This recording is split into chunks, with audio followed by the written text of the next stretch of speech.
Bonjour à tous et bienvenue dans le texte 13, donc dans le premier texte de la séquence de la poésie dans le parcours Émancipation créatrice, avec l'œuvre de la séquence Les cahiers de Douai d'Archer Rimbaud, qui fait d'ailleurs l'objet de notre étude, et particulièrement avec le texte 13, excusez-moi, on va s'intéresser sur le poème Le Mal. Alors comme d'habitude, je vais commencer donc avec l'introduction, et je vais faire tout le texte avec la méthode du bac. Donc je vais commencer. Les Cahiers de Douai est un ensemble de 22 poèmes composés par Arthur Rimbaud à l'âge de 15 ans, lorsqu'il fuguait, donc il s'émancipait pour fuguer, pour fuir son foyer familial de Charleville où il est né, en 1800, en 1854. Voilà, il est né en 1854 à Charleville et mort en 1891 à Marseille, âgé de 37 ans, donc maladie. Et il a écrit donc à l'âge de 15 ans, donc en 1869, donc 15 ans après. Oui, parce que 1854 et 10, ça fait 64 et 5, 69, c'est ça. Donc en 1869, petit calcul de maths dans le français, il y a toujours des maths partout, même en français. Voilà, petite anecdote, il y en a même qui disent que la grammaire, c'est les maths du français, entre guillemets. Pour la petite anecdote. Et voilà, mais en tout cas, donc, il est né en 1954 et mort en 1991, et il a écrit ses poèmes pendant 5 ans, de 15 ans à 20 ans. À l'âge de 15 ans, donc voilà, il fuyait son foyer familial de Charleville pour se rendre à Douai, d'où le nom du poème Les Cahiers de Douai, afin de rejoindre son professeur de lettres, Georges Isambard, qui le recueilla avec plaisir et qui l'influença à publier ses écrits. Ses écrits dans lesquels il raconte un peu la vie d'un jeune homme qui fuit, qui fugue, c'est lui, il s'incarne, il s'auto-identifie, et il raconte un petit peu la misère du voyage, où il partait un peu pauvre, sans trop d'objectifs. Bon, sauf quand il était content de revoir son professeur, Georges Isambard. Mais de base, il n'avait pas prévu de le retrouver, et il voyageait sans trop d'objectifs. Donc voilà, et donc à travers ces poèmes qui sont, on pourrait dire, en prose versifiée en vers livre, donc déjà il innove en poésie, il innove en expression littéraire, particulièrement l'expression poétique, en renouvelant la poésie, en y imposant sa pensée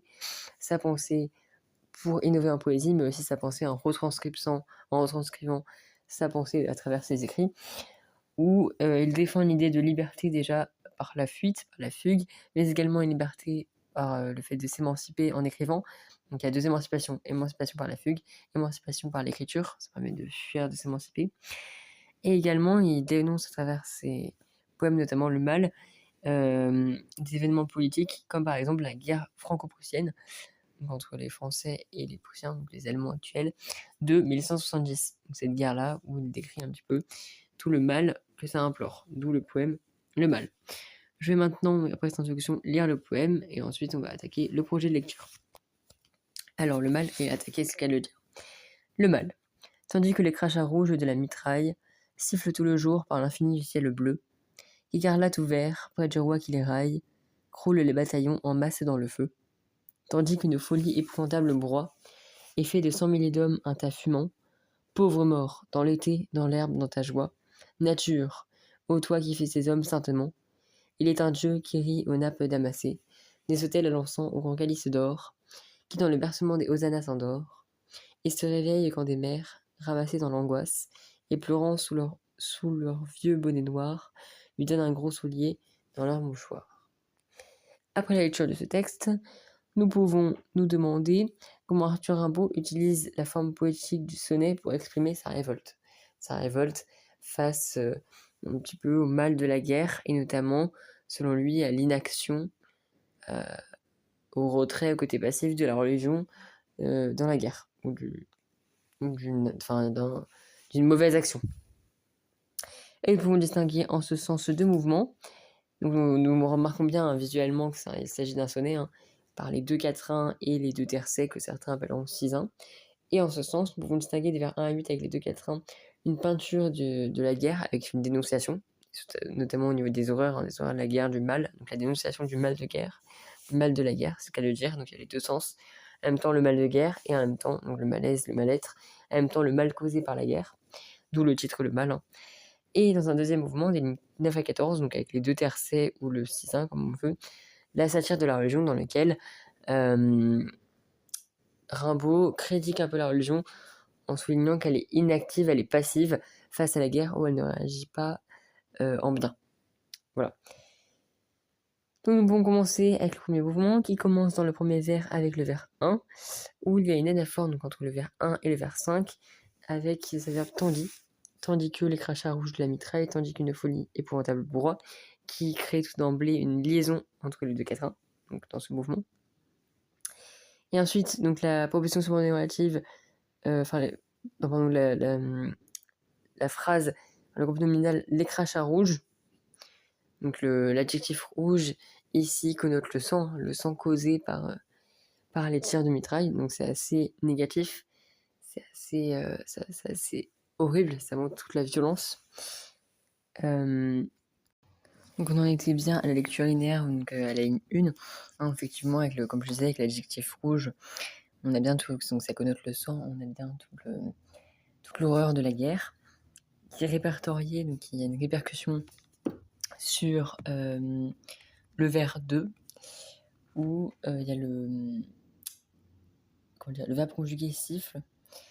Il nous indique qu'au-delà d'une violence un peu physique, donc avec des traces de sang, il y a aussi une violence, on va dire, même morale, qui est suggérée par le son assez assourdissant que produit les tirs de la mitraille.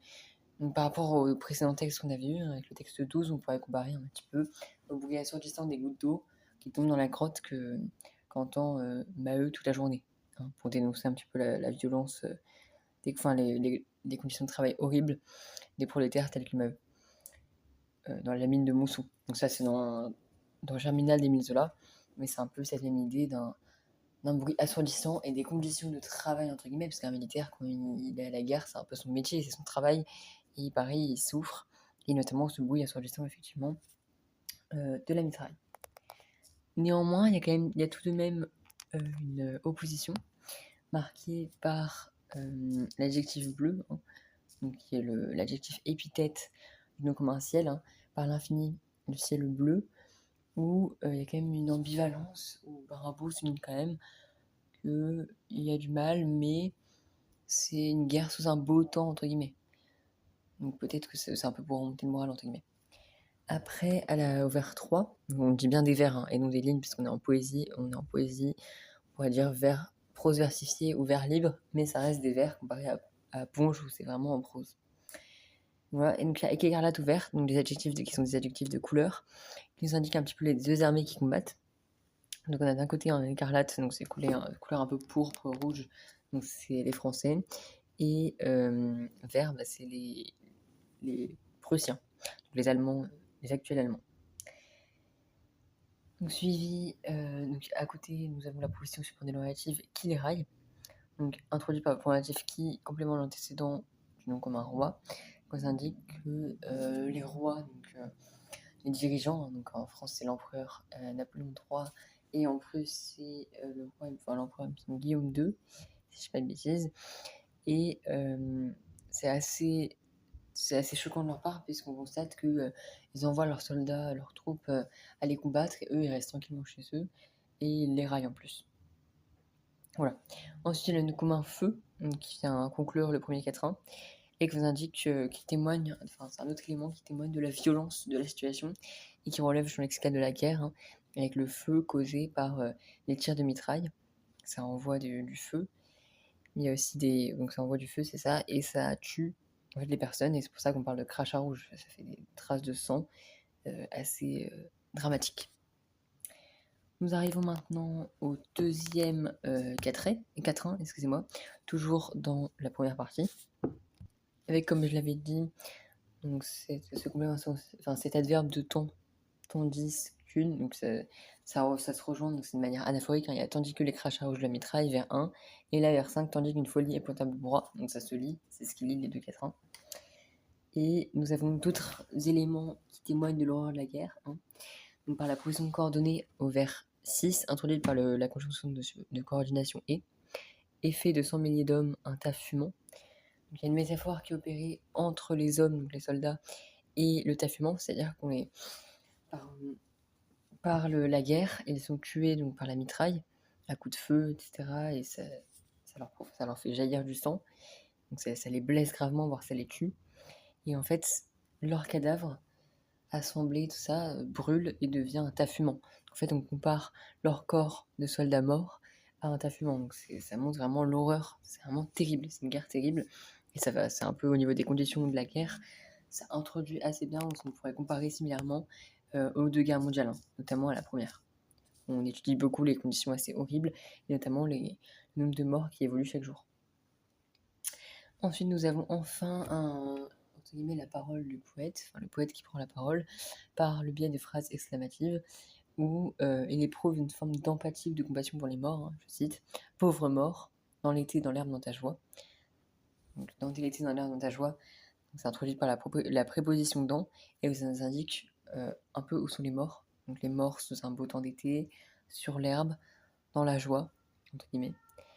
Et ensuite, il s'adresse à la nature et comme s'il reprochait à la nature ce mal qui est produit, hein, donc par le retour à la ligne avec la majuscule on comme un nature, avec un point d'exclamation.